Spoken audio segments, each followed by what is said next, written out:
be here and speak on this topic, unscripted. But the theme that I am going to take is scripting the unscripted. If you look at the life of any individual, where we are born is not our choice. To whom we are born is not our choice. Who are our siblings is not our choice. The language that we speak first is not our choice. The city in which we are is not our choice. The school that we enroll first is not our choice.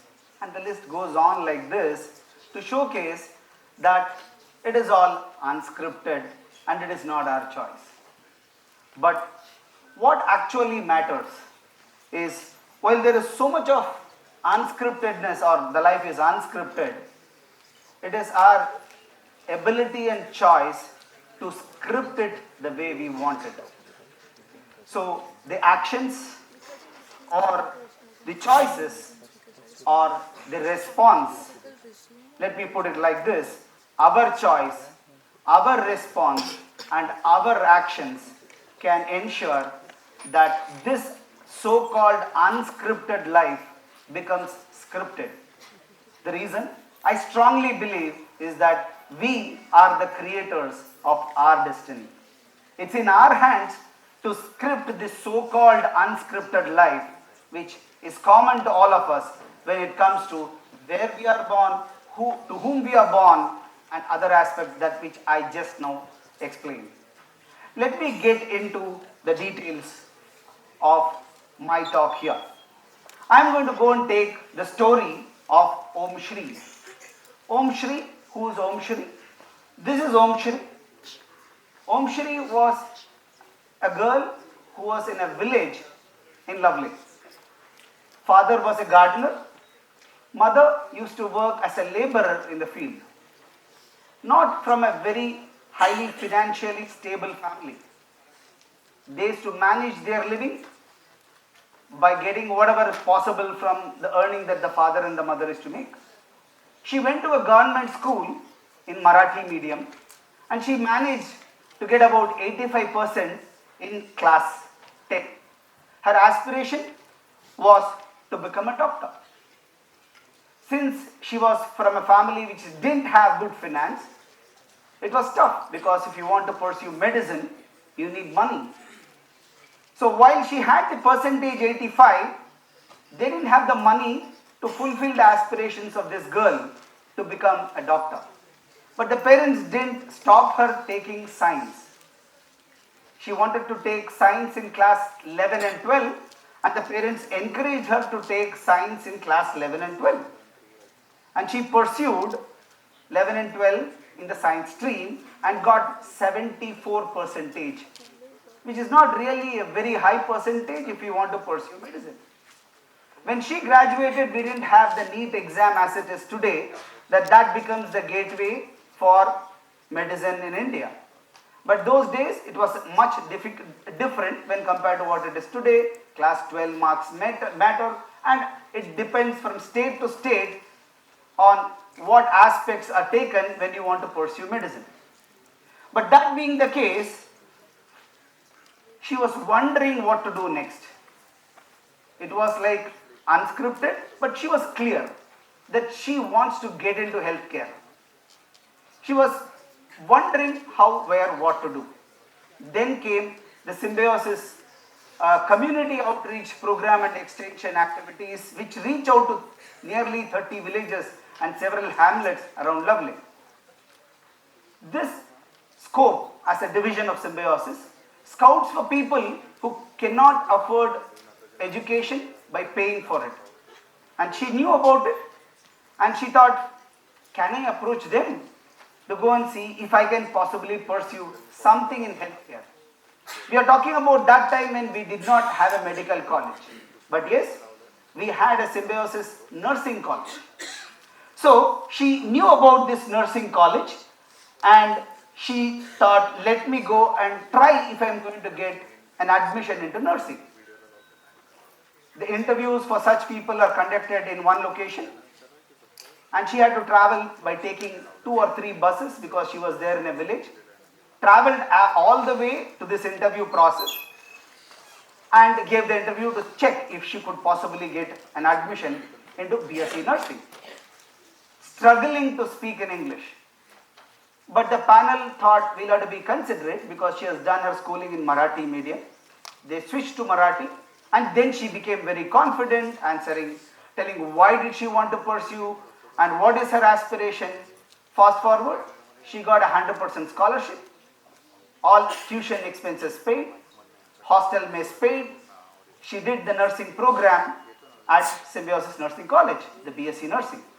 But while she pursued nursing, it was not easy because you got the so-called elite people who join, who have done all English program, speak the swanky language, telling hey, who, what, and she was like, oh my God, what is all happening here? She never was in that company, so it was difficult for her. She told, no, I am going to take this as a challenge. Let me learn English. It's not easy when you are in undergraduate to learn English. Fought through her way, learnt English, was very kind to whomsoever she met as her friends, struggled through, didn't ever have the competence in using laptops and gadgets, learned through the way, completed BSc Nursing with a decent percentage and went and joined the Jupiter Hospital in Pune. She got a job.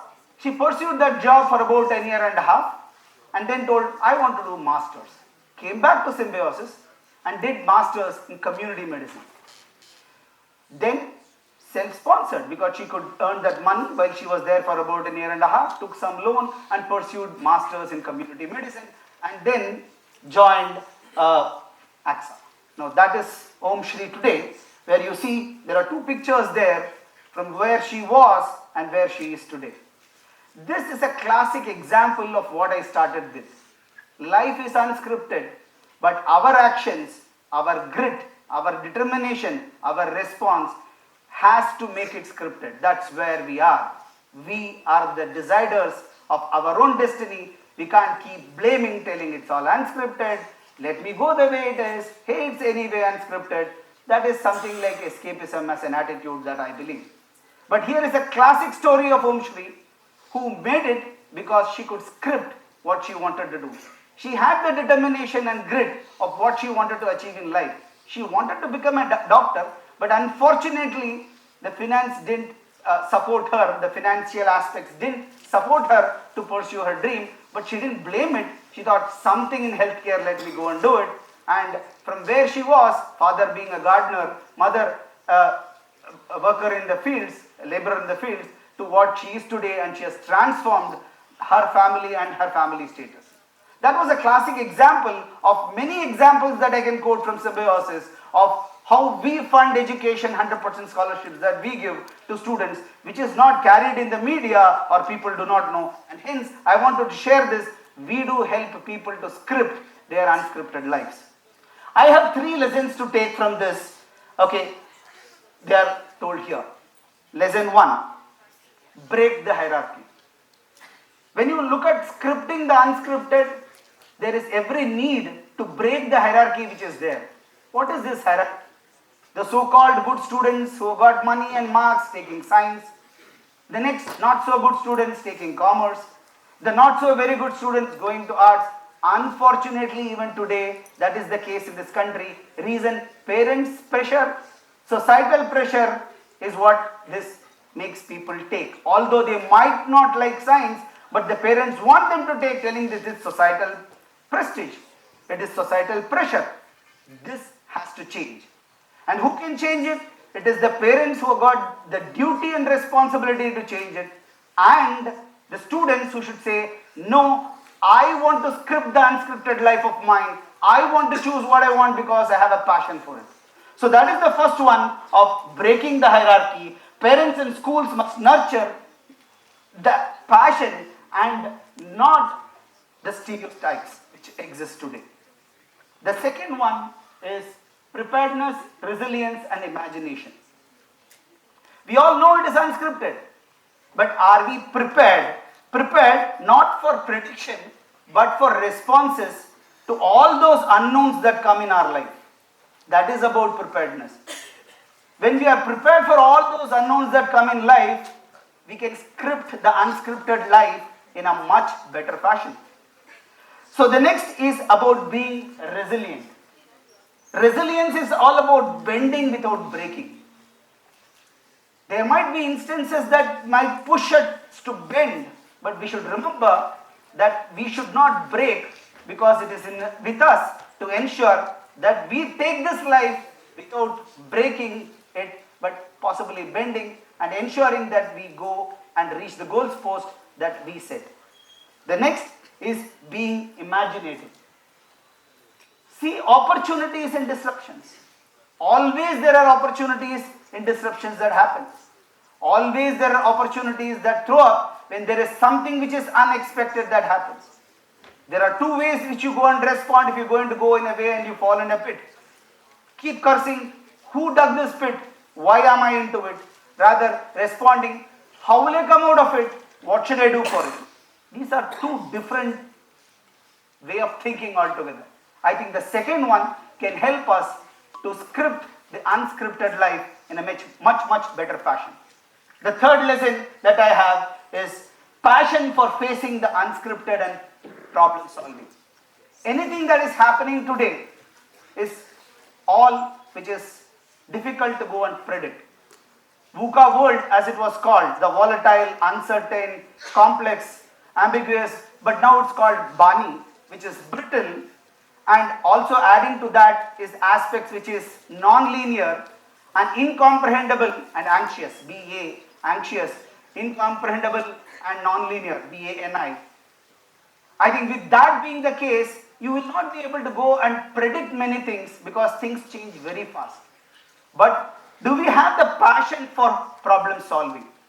Do we have the passion to face the unscripted is what has to be developed. Now the responsibility there not only lies with the student but with the universities as well. How many times the universities ensure that this is imbibed in students, where they are encouraged to question, not just take anything that comes at face value and telling, I accept this because this is gospel truth. Knowledge will not get created and scripts can't be written in good fashion if this is not done, which is the responsibility of universities, especially in the AI era where things are changing very fast. Imbibing the ability to ask questions, imbibing the ability to face problems, and problem solving should be passionately taken by students. When the questions keep changing, answers alone can't save us. Possibly asking the right questions and ensuring that we search answer for the questions should be imbibed in students. I think these are the three big lessons that I would say to ensure that life which is unscripted is scripted in the way that we want. Let me go with my closing note here. The world will always hand us an unscripted play, be it life, be it career. But it is always in our hands to decide how we script it, how we go and respond with courage, with resilience, with imagination. The script that is there with us, which is unscripted, it's our responsibility to script it and make the way that we want it to be. Thank you so much for this opportunity. I hope the unscripted life of yours becomes scripted with your responses. Thank you.